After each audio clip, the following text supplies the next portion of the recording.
антуан де сент экзюпери шаҳзодаи хурдакак. аз русӣ ба тоҷикӣ тарҷумаи талъат нигорӣ дар қироати дилшоди раҳматуллоҳ. афсонаи нависандаи фаронса антуан де сент экзюпери шаҳзодаи хурдакак.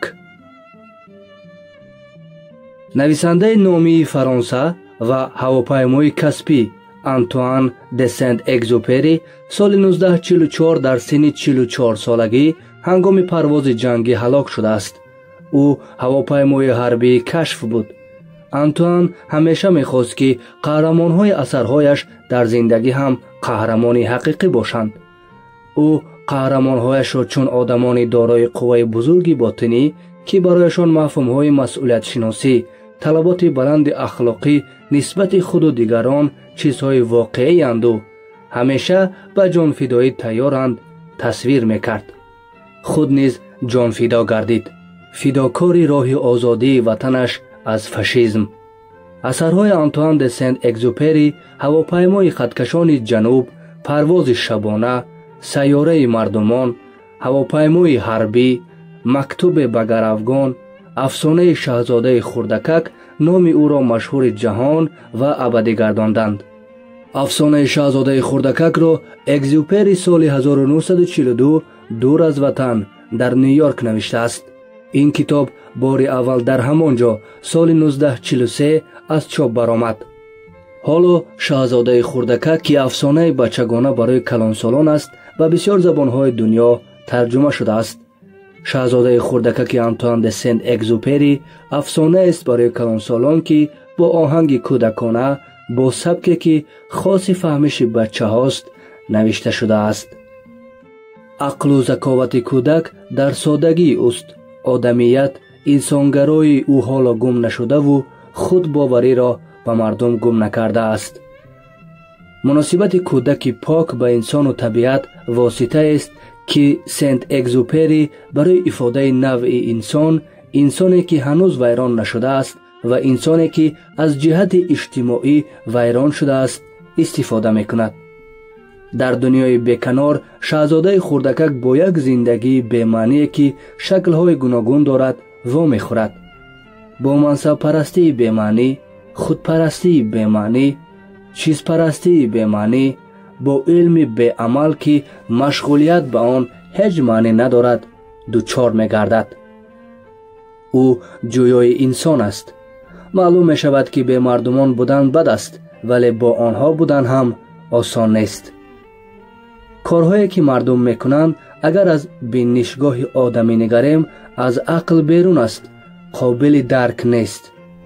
дар дунёи буқаламун шаҳзодаи хурдакак бо асли зиндагӣ, ҷавҳари он, ҳақиқати он вомехӯрад. ҳақиқати муҳим ва бебаҳоро ба ӯ рӯбоҳ мегӯяд. байни мавҷудоти зинда муносибати бепарвоёна, бегонагӣ не, балки меҳру муҳаббате ҳаст. ба гуфти рӯбоҳ зарур аст ки дастомӯзи ҳамдигар бошем. маҳз ҳамин ҳамраҳӣ, меҳру муҳаббат роҳ ба сӯи ҳақиқат мекушояд, ба дарки асли зиндагӣ раҳнамун месозад.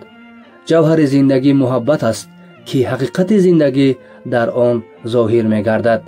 ин ақидаи нависанда гувоҳӣ медиҳад ки маънавияти ӯ, некдиливу некбинии ӯ ба сатҳи баланд расидааст. дили ҳассос муайянкунандаи некку бади инсон аст. фақат дили ҳассос метавонад дурӯғро аз фурӯғ, самимиятро аз меҳри рӯякӣ фарқ созад. бесабаб нест ки афсонаи сент экзюпери ҳузновар ба охир мерасад. шаҳзодаи хурдакак ғусса мехӯрад ки аз муҳаббату рафоқат ҷудо гаштааст, вале афсӯс баргаштан ба дунёи кӯдакӣ дигар номумкин аст. кӯдакиро ба як умр падруд мегӯянд, вале роҳи оянда ҳам бастааст. фақат соҳиб шудан ба маънавияту ахлоқи баланд умеде ба миён намеорад ки бар бераҳмиву зулм, бар зиштиву бадӣ ғалаба намоем, онҳоро бартараф созем. барои шаҳзодаи хурдакак роҳе нест бидуни марг. экзюпери мекӯшад аз болои ҳамаи муносибатҳои инсонӣ чодари бегонагиву ҷудоӣ, дилхунукиро бардорад او از آن چیزهای سخن می‌راند که آفرینش زندگی از آنهاست و به این سبب هیچ واقعیت بدون آنها ارزی وجود نخواهد کرد. اگزوپری از چیزهای سخن می‌راند که اساس ایجاد انسانند و از این سبب در خود نقش روحی او را دارند. او درباره چیزهای اثر نوشته است که در کار و بار انسان اشتراک دارند و از این سبب نسبت آنها به پروا و به حس بودن انسان ناممکن است. سنت اگزوپری چون نویسنده در نزد خود همیشه یک مقصد می‌گذاشت. می‌خواست در خود انسان را کشف نماید که محتاج محبت است و خود نیز قادر است مهر به دل ببخشد و صمیمی دوست بدارد. شاهزاده خردکک افاده خودشناسی شاعرانه انسان است.